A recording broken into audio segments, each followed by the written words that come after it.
जय हिंद साथियों, welcome to my YouTube channel. Bihar police के लाइव प्रैक्टिस सेट में आप सभी का स्वागत है और रिवाइज योर सेल्फ में आप सभी का स्वागत है। आप सभी जानते हैं कि रिवाइज योर सेल्फ में हम लोग पॉलिटी से संबंधित क्वेश्चन कर रहे हैं, जिसमें पॉलिटी के जितने भी इम्पोर्टेंट क्वेश्चन हैं वो सभी क्वेश्चन को हम आपको करा रहे हैं। और आप सभी जानते हैं कि एग्ज़ाम के लिए आपके पास ज़्यादा समय नहीं है। अगर आप बिहार पुलिस के अभ्यर्थी हैं, 21,391 की तैयारी कर रहे हैं, तो आपके पास ज़्यादा समय नहीं है कि आप तैयारी कर पाएँ।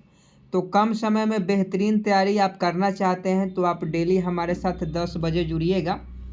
10 बजे से आपका डेली जो है बहुत ही अच्छा तैयारी करवाया जाता है। और पिछला जो मद्य निषेध का एग्ज़ाम हुआ था या फायरमैन का एग्ज़ाम हुआ था, उसमें आपने देखा होगा कि कितने क्वेश्चन मैच किए थे, समझे कि नहीं। और इस बार भी हम ही लोग का बोलबाला रहने वाला है। तो आप सभी से रिक्वेस्ट है, पढ़िएगा, डेली क्लास में आइएगा तभी आपको मालूम चलेगा। नहीं तो 2 क्लास में आइएगा और 4 क्लास में गायब रहिएगा, तो फिर आपको कहाँ से मालूम चलेगा कि क्लास से कितने क्वेश्चन पूछे जा रहे हैं। तो आप सभी से रिक्वेस्ट है, आप सभी आइए डेली 10 बजे। और अभी देखिए 10 बज गया है और 10 बजे से आपका लाइव क्लास भी शुरू हो गया है। तो फटाफट हमारे साथ जुड़ जाएंगे। I am waiting for your answer. और पहला क्वेश्चन जो है आपके मोबाइल स्क्रीन पर है, इसका भी सही जवाब कमेंट बॉक्स में आप लोग छाप दीजिए कि इसका सही जवाब क्या हो जाएगा। देखिए प्रथम क्वेश्चन है कि लोकसभा में कितने सदस्यों को राष्ट्रपति मनोनीत करता है। अभी 2024 में लोकसभा का इलेक्शन होने वाला है और लोकसभा में कितने सदस्यों को राष्ट्रपति मनोनीत करता है। एक का सही जवाब बताएं, जल्दी से बताएं कि लोकसभा में कितने सदस्यों को राष्ट्रपति मनोनीत करता है। तो 2 बता रहे हैं तो आपका बिल्कुल सही जवाब हो जाएगा। एक का ऑप्शन डी 2 बिल्कुल राइट आंसर है। लोकसभा में कितने सदस्यों को राष्ट्रपति मनोनीत करता है, तो 2 सदस्यों को राष्ट्रपति मनोनीत करता है। अगला प्रश्न 2 नंबर देखिए, राष्ट्रपति का अभिभाषण कौन तैयार करता है। 2 का सही जवाब बताएं। I am waiting for your answer. राष्ट्रपति का अभिभाषण कौन तैयार करता है। तो ये आपका केंद्रीय मंत्रिमंडल है। केंद्रीय मंत्रिमंडल जो होते हैं राष्ट्रपति का अभिभाषण तैयार करते हैं। और इसका सही जवाब ऑप्शन बी हो जाएगा। ये क्वेश्चन पूछा जाता है, इसलिए आपको याद रखना होगा कि राष्ट्रपति का अभिभाषण कौन तैयार करता है। तो ये आपका केंद्रीय मंत्रिमंडल करता है। तो 2 का ऑप्शन भी बिल्कुल करेक्ट हो जाएगा। आगे देखिए 3 नंबर क्वेश्चन आपके मोबाइल स्क्रीन पर कि भारतीय संसद का कौन अंग नहीं है।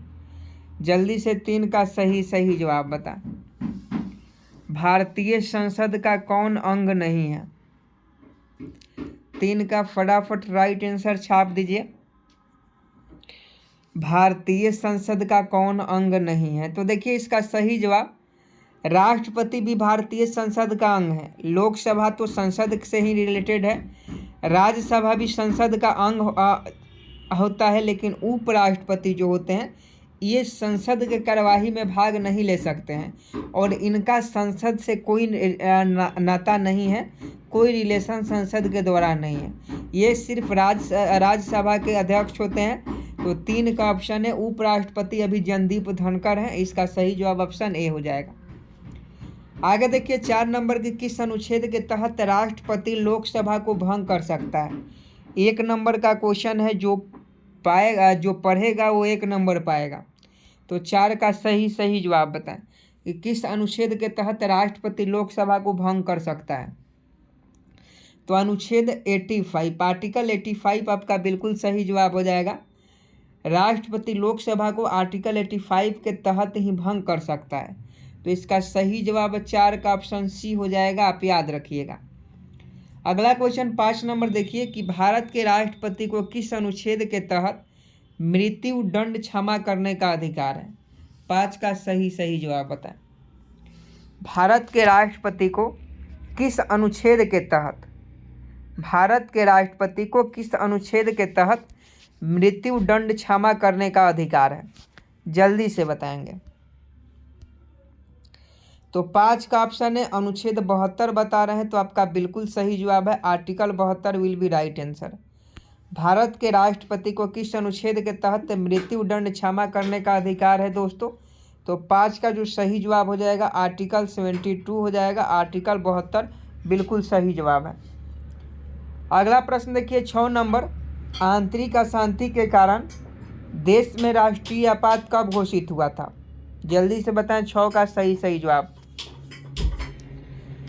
आंतरिक अशांति के कारण देश में राष्ट्रीय आपात कब घोषित हुआ था?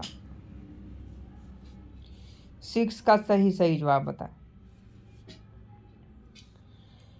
तो 25 जून 1975 अगर आप बता रहे हैं तो आपका बिल्कुल सही जवाब हो जाएगा। आंतरिक अशांति के कारण देश में राष्ट्रीय आपात कब घोषित हुआ था? 25 जून 1975 को हुआ था। तो 6 का ऑप्शन बी आपका बिल्कुल सही जवाब है। अगला प्रश्न 7 नंबर देखिए, किस अनुच्छेद के तहत राष्ट्रपति अध्यादेश जारी करता है? 7 का सही जवाब बताएं। किस अनुच्छेद के तहत राष्ट्रपति अध्यादेश यानी रीट जारी करता है? तो इसका सही जवाब अनुच्छेद 123 हो जाएगा। आर्टिकल 123 के तहत राष्ट्रपति अध्यादेश जारी करता है। आगे देखिए, राज्यसभा के कितने सदस्य प्रति 2 वर्ष के पश्चात सेवानिवृत्त हो जाते हैं? 8 का सही जवाब बताएं। राज्यसभा के कितने सदस्य प्रति 2 वर्ष के पश्चात सेवानिवृत्त हो जाते हैं? तो ये 1/3 होते हैं। 1/3 प्रत्येक वर्ष जो है रिटायर होते रहते हैं। अगला प्रश्न देखिए, उपराष्ट्रपति को शपथ कौन दिलाता है? 9 का सही जवाब बताएं। उपराष्ट्रपति को शपथ कौन दिलाता है? तो ये राष्ट्रपति दिलाते हैं। राष्ट्रपति जो है उपराष्ट्रपति को शपथ दिलाते हैं। अगला क्वेश्चन देखिए, भारत के प्रथम दलित राष्ट्रपति कौन थे? ये भी क्वेश्चन बहुत ही इंपॉर्टेंट है कि भारत के प्रथम दलित राष्ट्रपति कौन थे? तो KR नारायण थे। ये क्वेश्चन पूछा जाता है। KR नारायण जो थे वो भारत के प्रथम दलित राष्ट्रपति थे। तो KR नारायणन आपका बिल्कुल सही जवाब हो जाएंगे। नेक्स्ट है 11 नंबर की, भारत का प्रथम कार्यवाहक राष्ट्रपति कौन थे? ये क्वेश्चन बहुत इंपॉर्टेंट है और पूछा जाता है, इसलिए आप इस प्रश्न का सही जवाब बताएं कि भारत का प्रथम कार्यवाहक राष्ट्रपति कौन थे? जल्दी से छाप दीजिए। तो BB गिरी आप बता रहे हैं, तो आपका बिल्कुल ऑप्शन बी राइट है। BB Giri will be right answer. Bharat का प्रथम कार्यवाहक राष्ट्रपति कौन थे? BB गिरी थे। तो 11 का ऑप्शन बी बिल्कुल सही जवाब है। आगे देखिए, राष्ट्रपति का चुनाव लड़ने वाली प्रथम महिला उम्मीदवार कौन थी?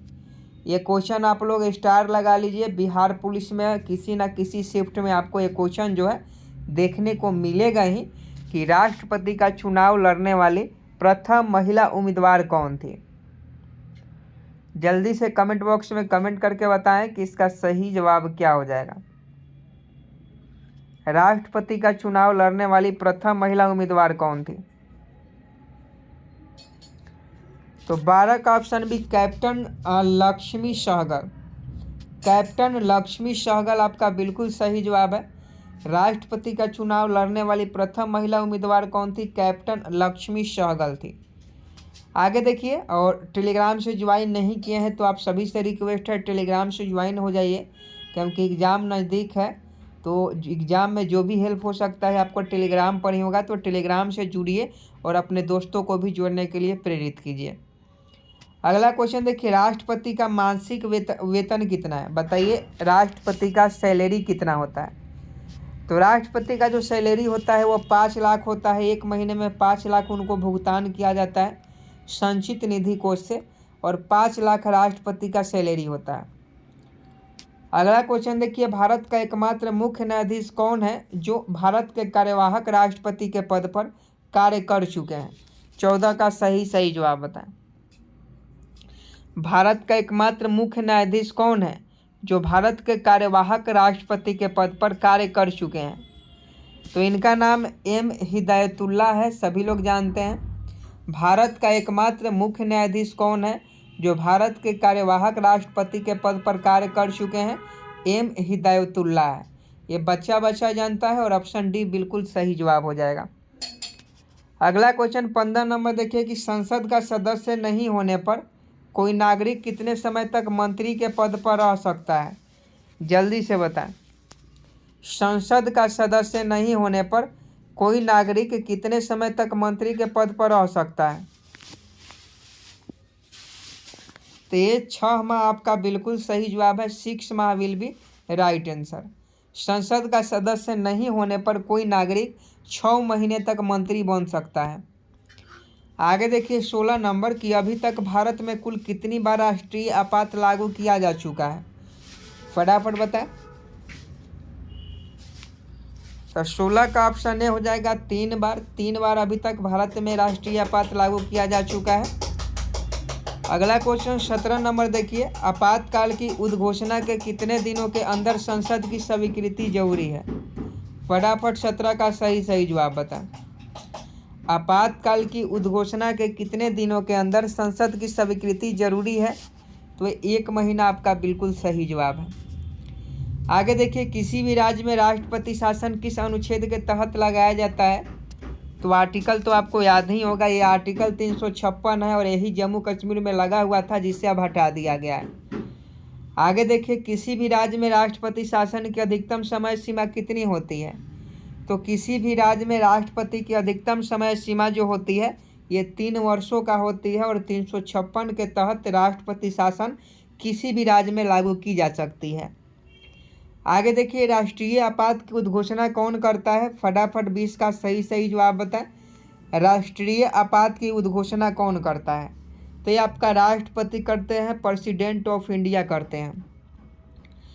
अगला है राष्ट्रपति और उपराष्ट्रपति के चुनाव संबंधी विवाद की सुनवाई कौन करता है? अगर राष्ट्रपति और उपराष्ट्रपति में कोई मामला गड़बड़ हो जाता है तो उसकी सुनवाई कौन करता है? तो ये उच्चतम न्यायालय करता है, सुप्रीम कोर्ट करता है, सुप्रीम कोर्ट। ऑप्शन डी बिल्कुल सही जवाब है। आगे देखिए अब तक भारत में कितनी बार वित्तीय आपात घोषित किया जा चुका है? तो 1 बार भी अभी तक ऐसा नहीं हुआ है कि फाइनेंशियल आपात जो है, फाइनेंशियल इमरजेंसी घोषित किया जाए। भारत में अभी तक ऐसा नहीं हुआ है। आगे देखिए राष्ट्रपति पर महाभियोग किस अनुच्छेद के तहत लगाया जा सकता है? बहुत ही महत्वपूर्ण है कि राष्ट्रपति पर महाभियोग किस अनुच्छेद के तहत लगाया जा सकता है? तो आर्टिकल 61 के तहत। अगर राष्ट्रपति को उनके पद से हटाना हो तो महाभियोग लगाना पड़ेगा और यह आर्टिकल 61 के तहत ऐसा किया जा सकता है। आगे देखिए राष्ट्रपति के निर्वाचन में कौन भाग लेते हैं? 14 का सही जवाब बताएं। तो आपको बता दें लोकसभा के सदस्य भी होते हैं, राज्यसभा के और विधानसभा के भी, यानी उपयुक्त सभी हो जाएंगे। ऑप्शन डी बिल्कुल सही जवाब है। अगला क्वेश्चन 25 नंबर देखिए राष्ट्रपति के उम्मीदवार के नामांकन हेतु कितने प्रस्तावक एवं कितने अनुमोदक आवश्यक है? तो ये आपका 50-50 हो जाएंगे। 50-50 आपका बिल्कुल सही जवाब है। अगला क्वेश्चन देखिए राष्ट्रपति का निर्वाचन का उल्लेख किस अनुच्छेद में किया गया है? तो ये आपका अनुच्छेद 24 है, आर्टिकल 54 हो जाएगा। आगे देखिए राष्ट्रपति के कार्य एवं शक्तियाँ किस देश के शासन अध्यक्ष के समतुल्य है? तो ये जो है ये आपके इंग्लैंड के जो शासन अध्यक्ष हैं उनके समतुल्य है। भारत का प्रथम नागरिक कौन होता है? 28 का सही जवाब बताएं।